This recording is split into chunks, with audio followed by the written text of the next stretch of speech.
In this video we're going to look at interest and depreciation. What interest is when you put your money into the bank, at the end of every quarter, at the end of every 3 months, the bank will give you a percentage of the money you put into the bank, to encourage you to leave your money with them. Right? Also, you could be paying interest, so if you take out a loan, in the same way you'll be paying back interest. Right? Depreciation, on the other hand, is if you buy a car. Well, if I buy a brand new car today, in 5 years' time, it's going to be worth less. Okay? Depreciation is the amount that it's worth less, I suppose, every year. Okay. First of all, we're going to look at interest, and what we would have looked at in first year is simple interest. Okay? I'll just give you an example of simple interest. Let's say I invest €300 in the bank, and I get 10% interest per year. Interest per annum, they usually say. And I invest for 3 years. Okay. But how I would do that is I would take my €300, multiply by 10% to get my interest. That would be €30. So I get €30 for 1 year. I multiply that by 3, because it's in there for 3 years, and I get €90. So €90 is my interest. I invested €300. At the end of that, I will get €390. Okay. Also, be careful with these questions. Sometimes they'll ask you to find the interest, so give them that. Other times they'll ask you to find the amount at the end, so give them back that. Okay. And make sure to answer what you're asked. That's simple interest, right? But we're rarely asked that. Okay. We're not asked that because it's simple. We do need to know though, because who knows? But often what we're asked for is compound interest. Compound interest is what the bank actually uses. Now, we'll take the same example again. So we'd €300 invested. We'll say at 10% again. Okay, so 10% interest per annum. Okay, or they can say AER. Okay, annual equivalent rate, whichever. And again, we'll say it's for 3 years. Now, here's how we find out the compound interest. And notice the difference. Let's look at simple interest. Okay, let's just remember, simple interest was €390. Okay, at the end. And let's see the compound interest. So, year 1, we had €300 at 10%.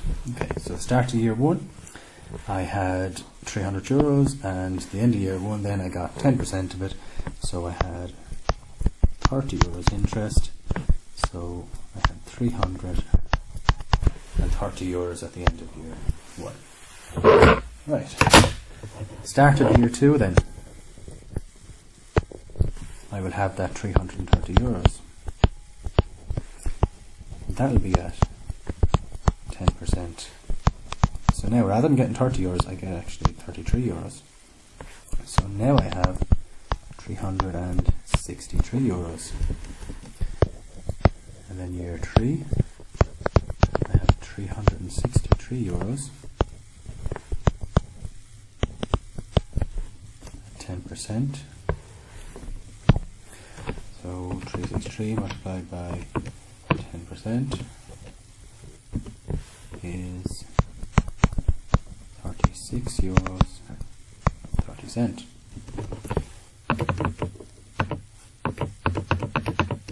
So I'm left with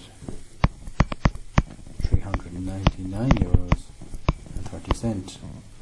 So this is how much I get at the end of the third year. Whereas if it was calculated with simple interest, I'd only get the 390. Okay? So there's how I calculate simple interest. Or sorry, that's how I calculate compound interest. Compound interest. Now, that seems easy enough. Right? And it is. And we can calculate it like that. Let's give you a different question. Let's say we'll stay with our €300. We'll stay with our 10%. AER, or per annum. But this time we're going to invest it for 20 years. Now, are we going to do that all the way down to 20? Okay? good chance of us going wrong, and even if we don't go wrong, it's going to take us a good bit of time. Luckily for us, there is a formula, okay, that speeds everything up. Here's the formula. F equals P bracket 1 plus I T. We don't have to know this off by heart, it's in our logbooks. F stands for final amount. Okay, so the final amount here is that it's the amount of money you have at the end. The P stands for the principal. The principal is what you invest at the very start, the 300 in this case. The I stands for the interest, and we always put it in decimal form. Okay, so here's what I do. Start out with my formula.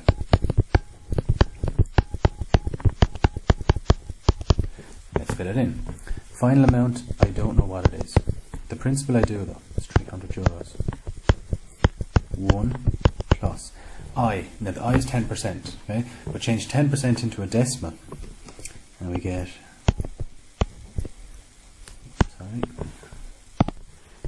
0.10.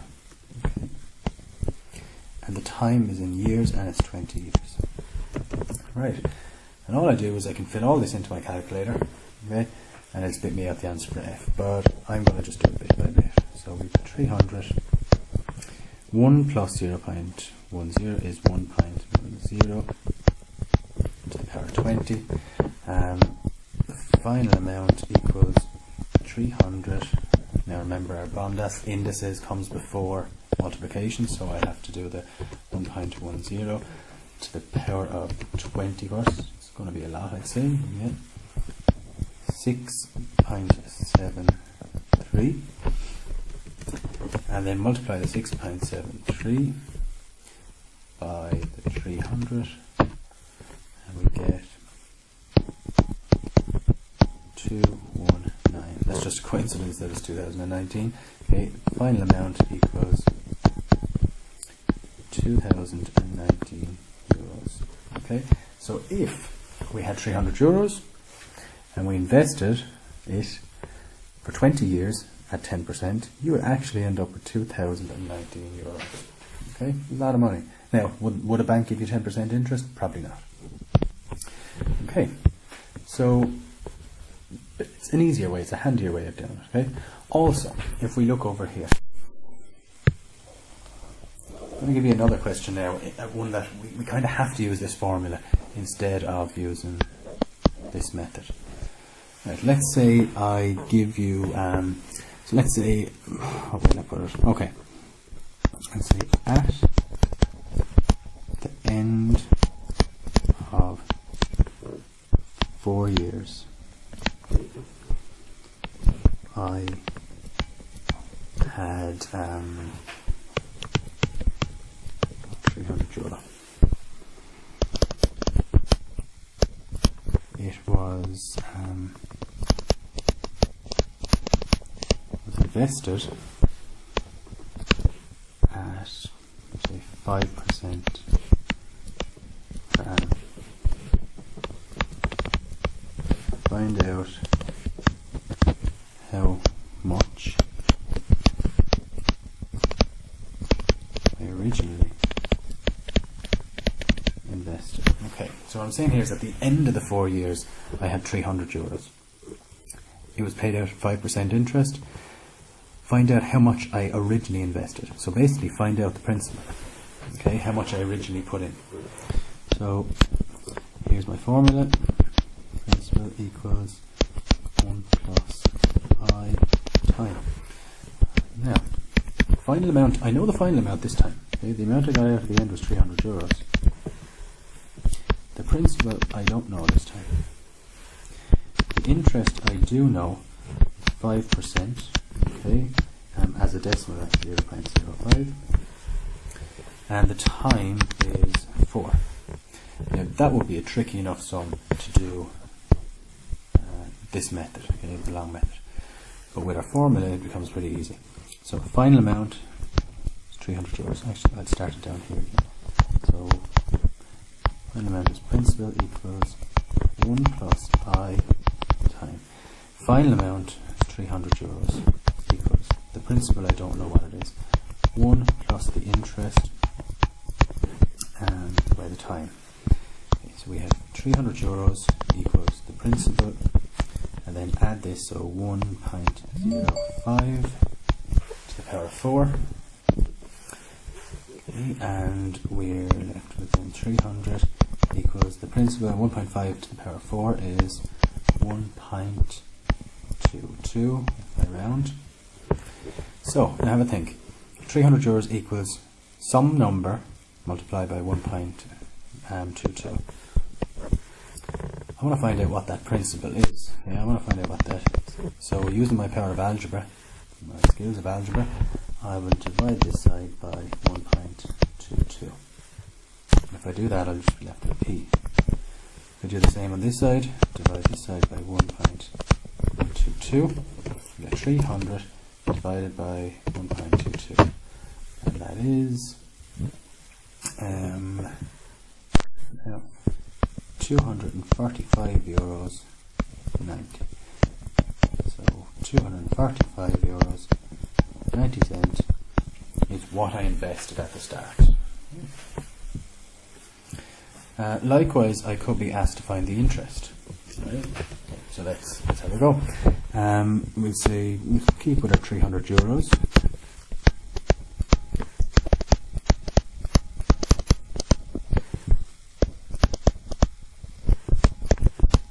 For 4 years.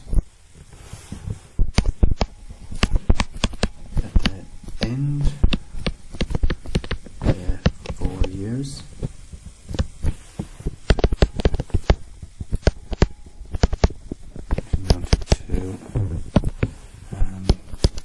€364.65. What was the interest rate? Okay, again we'll use our formula. Final amount is the principal multiplied by 1 plus the interest by the time. Final amount 364.65 euros. Principal 300 euros. Interest, I don't know. Time 4 years. Right, fill in what we know. So final amount 364.65 equals the principal 300, 1 plus the interest, which I don't know. I'll put it in red if I don't know it. And the time, which is 4. Okay, so let's go. Here's what I'll do first. I will divide both sides by 300. Okay, there's the 300 there. The 300 is multiplying this, so I'm going to divide by it. So divide by 300. Divide by 300. So I'm left with, I think, 364.65 divided by 300. That equals 1.2155. That equals interest, 1 plus the interest, 4. Okay, now have a look at this. That's to the power of 4. In order to get rid of that, I'm going to have to get the inverse of the power of 4, and that's the 4th root. So if I do that, I'll be left with 1 plus the interest on this side, because 1 plus the interest to the power of 4 multiplied by the cube 4th root of just gets rid of. So basically that will get rid of that because they're the inverse of each other. Okay. This side, if I get the 4th root of 1.2155, I will get 1.04999. If I take 1 from this, why would I take 1? Because it's 1 plus the interest, and I just want the interest on its own. So take 1 from this side, and I'm left with the interest. Take 1 from this side, and I'm left with 0.04999. So the interest is 0.04999, which is, I suppose, to round it would be 0.05, and 0.05 is 5%. So the interest is 5% in this question. Okay, so lastly we're going to look at depreciation. Depreciation, we use this formula. It's the exact same as the compound interest formula, except instead of a plus interest we have a minus here. Okay, it works the exact same though. So instead of final amount we have depreciation, but the principal is the same, the time is the same. Okay, the 1 is the same, again the interest here is the same. So everything is the same. Right, a very simple question here. I bought a car for 20,000 euros. It depreciates at 10% for the year. Find the car will be worth at the end of 4 years. Okay. Right. So again, this is in our logbook, so we don't need to know it. This here, this D bit, that's what the car is worth at the end of the however many years. Okay. The principal then is what the car is worth at the very start. Right. So let's go. We'll write out our formula. So the depreciated car is principal 1 minus the interest time. The depreciated car, we don't know how much it is. We want to find out that. Principal is 20,000. The interest then, or the depreciation, equals 10%, and the time is 4 years. Right, so just like the formula up here, we fill in what we know. So depreciated vehicle started out at, no need for the euro sign, started out as a principal of 20,000. 1 minus the interest, which is 10%, so it's 1.0, no, sorry, 0.10, and the time is 4. Okay. If we throw all that into the calculator, okay, I'll just throw it in this time, we get 20,000, 1 plus 0.10, close my bracket, to the power of 4, and we get 13,122 euros. Okay, so that's what our depreciated car is worth. Again, like the other ones, we could be asked for the rate of depreciation. Okay, if we're asked for the rate of depreciation, it'll just be, we have to find the interest. We could be asked for the time. Okay, again, we'll just leave out what we don't know. Right? We could be asked for the original amount of the car. So this works the exact same as this one. Okay, only difference is formula is slightly changed. Okay, thanks.